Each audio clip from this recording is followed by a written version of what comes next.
Yes, sir. How's it going, everybody? It's your boy jeremiahpaprocki back with another episode. As you could see, it is a wonderful day here in Chicago.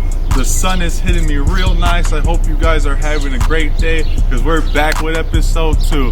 I hope you guys enjoyed episode 1 where we had Dario Durham, comedian, great guy. Hope you guys checked out Laughter is Good for the Soul. But today we got music for you. So get your Spotify out, get your Apple Music out, and let's check out today's guest. All right, our guest on today's episode is an up-and-coming artist in Chicago. Please welcome Queen Drie. Hi. How's it going? I'm good. How are you?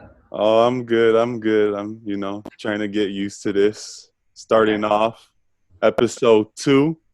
I'm feeling great getting it started. So let's get started and get to know more about yourself. Tell us who you are and why did you choose to create music?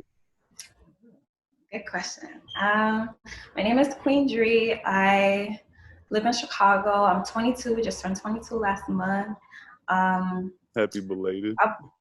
Thank you.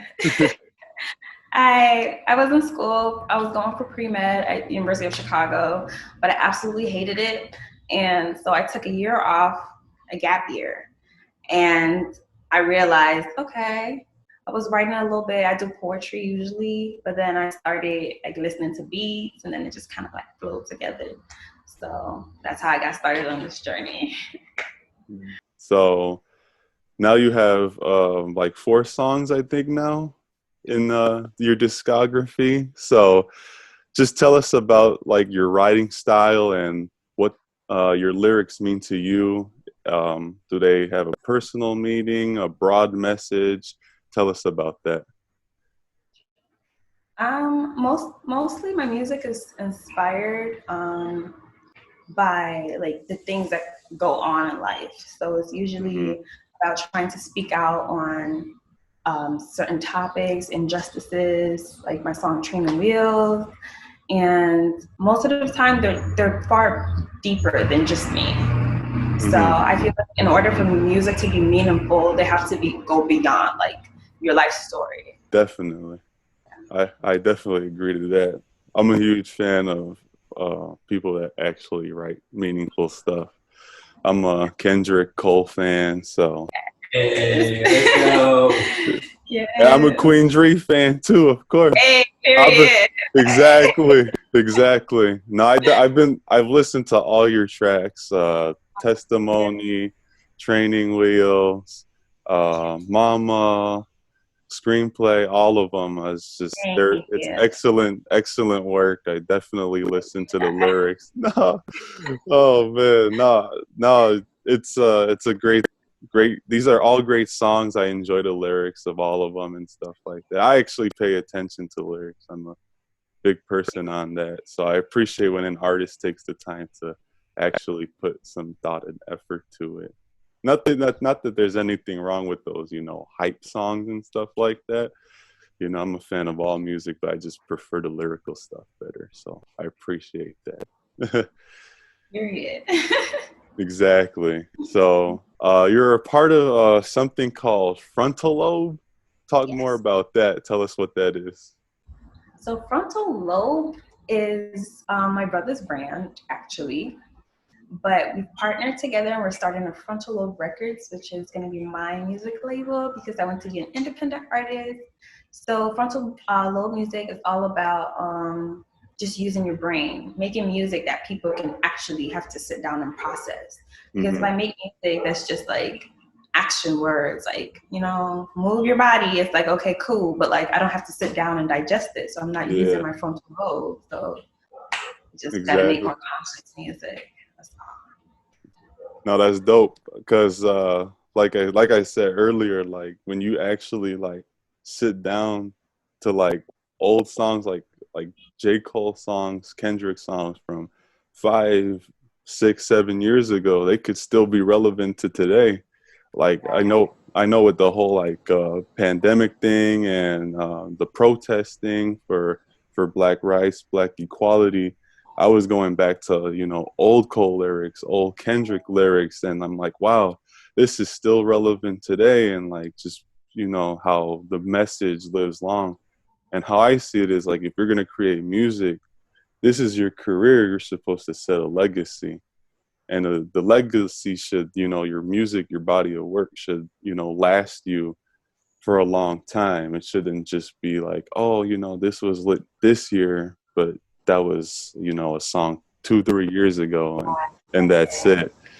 So frontal lobe is definitely a dope idea. If once you guys get more artists and put them all together, it could be very dangerous.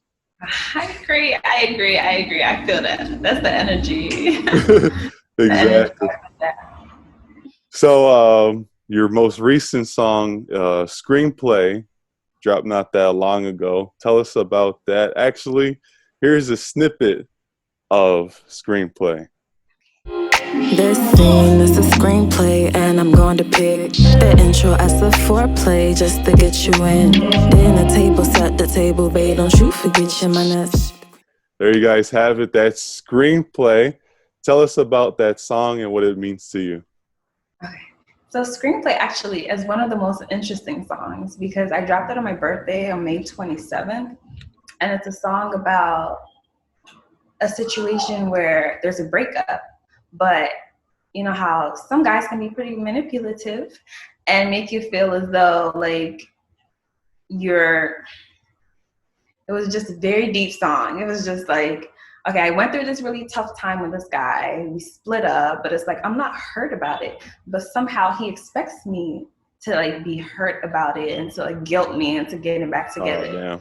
So it was like a metamorphosis. Like, okay, I'm over the old me now. Like, I'm a queen now. I don't do that anymore. So it's like in the lyrics, if you pay attention, it's like the queen is a dictator. Like, I'm this and that. Like, I'm telling you who I am now. So it was just a very defining moment for me to like fully own my queendom. So yeah. Yeah.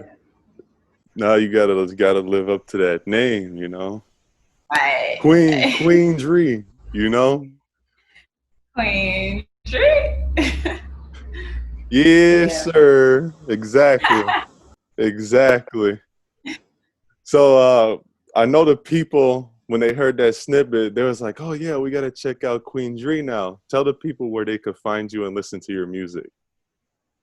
You can listen to my music on all platforms: Spotify, Apple Music, YouTube, Amazon Play, any music streaming platform. I'm on there. And if you have no clue, just Shazam it or look it up on Google. Just type Queen Drie and I'll pop up. Exactly.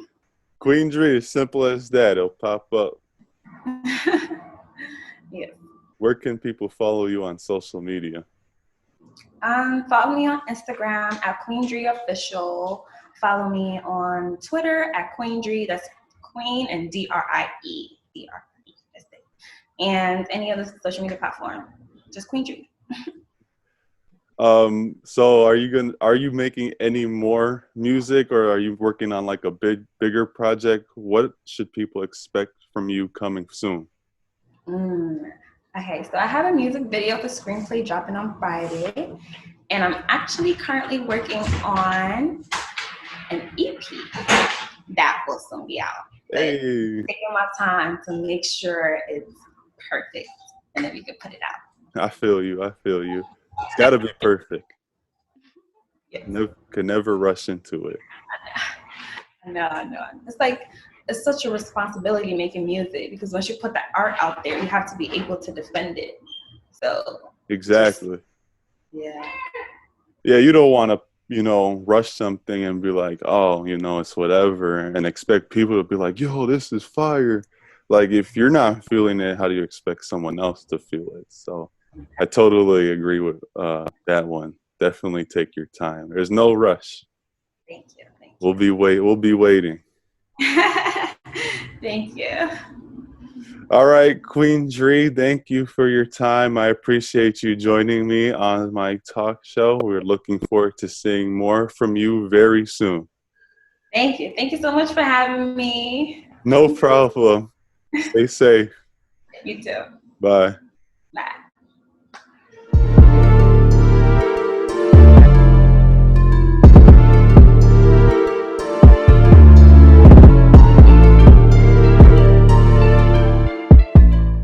There you guys have it. That's episode 2 here on Live from the Shy. I hope you guys check out Queen Drie and all her music, available now on all streaming services. If you guys would like to be a part of the show, send in an email submission to talkshowshy@gmail.com, and I got the email right this time.